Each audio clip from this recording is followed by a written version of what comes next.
കഴിഞ്ഞ ദിവസം അന്തരിച്ച കോൺഗ്രസിന്റെ സമുന്നത നേതാവും മുൻ എംഎൽഎയുമായ പി.എ. മാധവന്റെ വീട്ടിലെത്തി ബന്ധുക്കളെ ആശ്വസിപ്പിച്ച മുഖ്യമന്ത്രിയും ആഭ്യന്തരമന്ത്രിയും മറ്റു മന്ത്രിമാരും. ഡിസിസി മുൻ അധ്യക്ഷനും 2011-16 കാലയളവിൽ മണലൂർ എംഎൽഎയുമായ പി.എ. മാധവന്റെ മുണ്ടൂരിലെ വസതിയിലാണ് മുഖ്യമന്ത്രിയും മന്ത്രിമാരും സന്ദർശനം നടത്തി ബന്ധുക്കളെ ആശ്വസിപ്പിച്ചത്.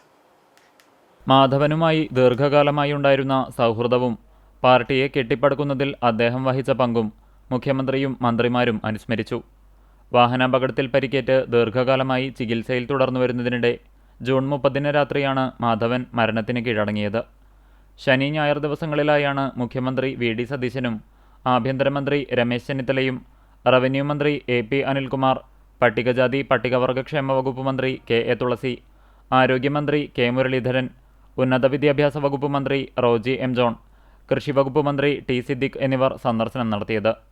മാധവന്റെ ഭാര്യ സാവിത്രി, മക്കളായ സമീർ, സമോദ്, മറ്റു ബന്ധുക്കൾ എന്നിവരെ മുഖ്യമന്ത്രിയും മന്ത്രിമാരും ആശ്വസിപ്പിച്ചു. ജില്ലാ കളക്ടർ ശിഖ സുരേന്ദ്രൻ ഉൾപ്പെടെയുള്ള ഉദ്യോഗസ്ഥരും DCC president advocate Joseph Tajet, KPCC general സെക്രട്ടറിമാരായ Sunil Anthikkad, Rajendran Arangath, O. Abdurahmankutty, KPCC secretary C Sreekumar, youth Congress സംസ്ഥാന സെക്രട്ടറി എ മുഹമ്മദ് ഹാഷിം തുടങ്ങിയ നേതാക്കളും ജനപ്രതിനിധികളും പ്രാദേശിക പ്രവർത്തകരും മുഖ്യമന്ത്രിയുടെയും മന്ത്രിമാരുടെയും സന്ദർശനവേളയിൽ ഒപ്പമുണ്ടായിരുന്നു.